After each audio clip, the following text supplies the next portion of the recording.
रोहतक में आज जेल पर्यटन एवं सहकारिता मंत्री डॉक्टर अरविंद शर्मा का एक देश एक चुनाव को लेकर बयान दिया है। कैबिनेट मंत्री डॉक्टर अरविंद शर्मा बोले, देश में एक देश एक चुनाव को लेकर जो अब आवाज उठ रही है। बार के सेक्रेटरी पंगाल साहब का भी बहुत बहुत स्वागत है। और भाई राजेंद्र जी, भाई एडवोकेट सतीश जी, राजकुमार जी दिमाना से हमारे एक्स प्रधान है जी, कटेवड़ा से कटेवड़ा की टीम भी पूरी आई और ये भी बड़ी जबरदस्त जो है भगवान परशुराम जयंती मनाते हैं। ईश्वर ऊपर बैठे हैं क्या? बैठे बैठे।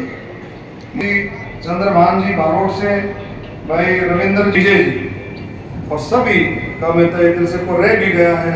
और डॉक्टर सुरेश नांदल जी हमारे बीच में हैं, भाई राजेश जी हमारे बीच में एक सरपंच में मिलता है 33 करोड़। आपने जिक्र किया एक देश एक कानून, प्रधानमंत्री मोदी ने काफी जोर दिया है और आपने देखिए पूरा देश 140 करोड़ देशवासी चाहते हैं एक देश एक कानून, पूरा देश चाहता है। और इस मुहिम को इतनी जबरदस्त, इतनी तेजी से मुहिम पकड़े हुए 1980 के दशक में ये शुरू हुआ। 1980 के दशक में इलेक्शन कमीशन ऑफ इंडिया ने इस बात के बारे में चर्चा की थी कि भाई एक देश एक कानून, एक सारे इलेक्शन एक बार होने चाहिए, लेकिन ये बात उस समय सरे नहीं चढ़ी। फिर हमारी सरकार ने एक कमेटी बनाई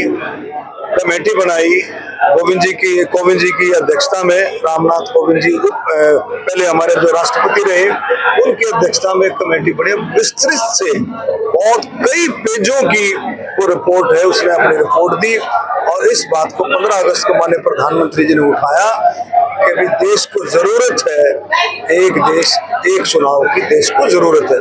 इसमें पैसे की भी बचत है, टाइम की भी बचत है, विकास के कामों में रुकावट नहीं होगी, हर चीज हर एक बात।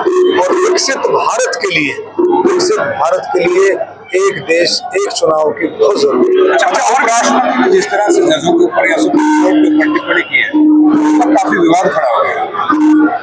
जो उनकी अपनी बात है, उनकी जो है उस पर कोई अच्छा, उस पर मैं कोई टिप्पणी नहीं करना चाहता। और आपने देखा नड्डा जी ने जैसे कहा है कि भारतीय जनता पार्टी हमेशा संविधान का सम्मान करती है, कोर्टों का सम्मान करती है भारतीय जनता पार्टी। पश्चिमी बंगाल में जिस तरह से हिंसा हो रही है, वहाँ मांग की जा रही है कि राष्ट्रपति शासन लागू। उस पर रिपोर्टें आ रही हैं, उसमें सरकार उसकी पूरी केंद्र की जो है पूरी पैनी नजर है उस पर, उसमें रिपोर्टें आ रही है। देखते हैं किस तरह से आगे बढ़ता है। खेतों में गेहूं पड़ा है, मंडियों में पूरा सरकार ने पूरा पुख्ता इंतजाम किए हैं कि गेहूं का एक दाना भी कहीं वेस्ट ना हो। एक दाना सरकार खरीदने के लिए बाध्य है।